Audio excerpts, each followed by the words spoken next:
삼성전자가 테슬라 칩 수주를 위해 저가 수주를 행했다는 비판도 있습니다만 추격자 입장에서는 당연한 결정입니다. 동일한 가격이라고 하면 고객사 확보에 어려움을 겪을 수밖에 없죠. 파운드리는 결국 칩을 최대한 많이 찍어봐야 합니다. TSMC와 격차가 나는 큰 이유 중 하나가 수요 관리인데 이는 칩을 최대한 찍으면서 올리는 수밖에 없거든요. 테슬라가 2나노 공정에서 러닝메이트 역할을 톡톡히 해줄 것이라고 기대됩니다.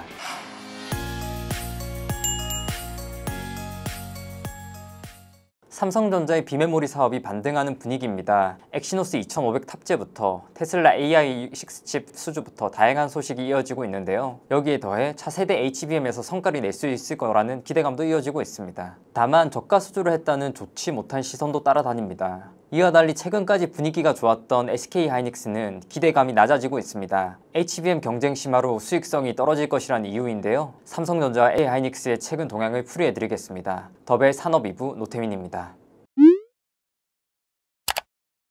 삼성전자는 지난 7월 28일 22조 7,648억 원 규모의 단일 판매 공급 계약 체결 공시를 올렸습니다. 계약 기간이 2033년까지인데 연 2조 5천억 원에 달하는 빅딜입니다. 일론 머스크 테슬라 CEO가 X에서 삼성전자 파운드리를 이용해 AI6 칩을 생산한다고 공개했죠. 또 향후 계약 규모가 더욱 커질 수 있다고도 언급했는데요. 테슬라는 AI6 칩을 통해 자율주행부터 로봇, HPC 시장까지 대응한다는 방침입니다. 2개 칩을 붙이면 자율주행과 로봇을 활용할 수 있고 512개를 붙이면 고성능 컴퓨팅 시장에 활용할 수 있다는 이야기인데요. 이번 수주는 삼성전자 파운드리 사업부 입장에선 의미가 큽니다. 초대형 수주일 뿐 아니라 TSMC 전담이던 물량을 가져왔다는 점에서 전략적 성과로도 평가됩니다. 테슬라 AI4 칩의 경우 삼성전자가 생산을 했었는데요. 이를 AI5부터는 TSMC에 뺏겼습니다. 그리고 AI6부터 다시 찾아오게 된 거죠. 업계에서는 이번 계약이 파운드리 사업의 마중물 역할을 해줄 거라고 기대하고 있습니다. 파운드리 사업의 특성상 레퍼런스가 중요한데요. 테슬라라는 큰 고객이 2나노 공정을 사용하는 만큼 안정성도 인정받게 된 거죠. 삼성전자가 테슬라 칩 수주를 위해 저가 수주를 진행했다는 비판도 있습니다만 추격자 입장에서는 당연한 결정입니다.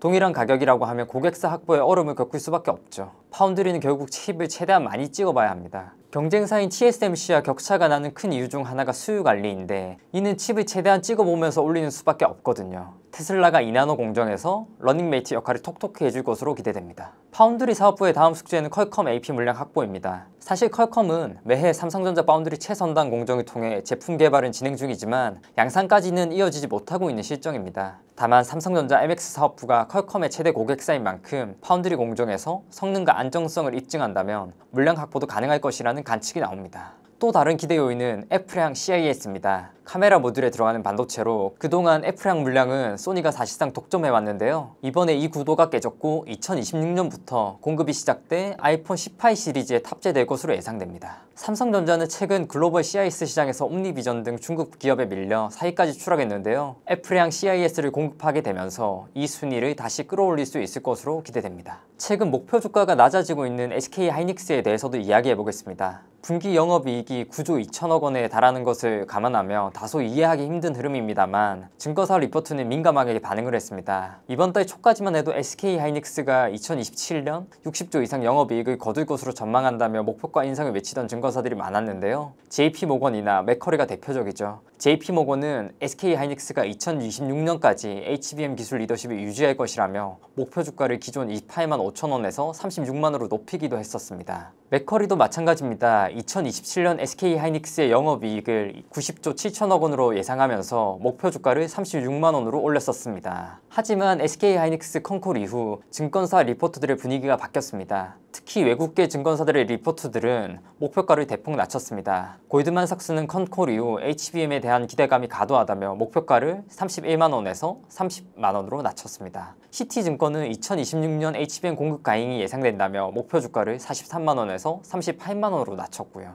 모건 스탠리는 목표가는 상향했지만 26만 원 수준입니다. 이 같은 리포트 및 삼성전자 호재에 따른 반사효과로 SK하이닉스의 주가는 26만 원대 중반까지 하락했습니다. SK하이닉스는 컨퍼런스 콜에서 HBM4는 대역폭 향상을 위한 I/O 개수 증가, 저전력 성능을 위한 디자인 변화, 마지막으로 베이스 다이의 로직 프로세스 적용 등 기술적으로 많은 변화가 있는 제품이다. 이에 HBM4는 원가 상승을 고려한 가격 정책을 최대한 반영하도록 하고 있고 현재 수익성을 유지하는 선에서 고객과 최적 가격 수준 형성에 AI 시장을 활성화하겠다고 밝혔습니다. 보수적인 입장을 취한 거죠. 여러 채널들에서 들은 이야기를 종합해보면 SK하이닉스가 엔비디아와의 HBM4 공급 협상이 길어지고 단가 인하 압박도 받고 있다고 합니다. SK하이닉스는 HBM4 12단 제품을 $600 이상 받기를 원한다고 하고요. 엔비디아 입장에서는 루빈 양산 일정이 딜레이되고 HBM 가점이 깨지고 있는 상황에서 굳이 높은 마진율을 줄 필요가 없는 거죠. 업계에선 SK하이닉스의 HBM 마진율이 60%에 달하고 있다고 예상하고 있는데요. 이게 줄어들 것이란 전망이 나온 겁니다.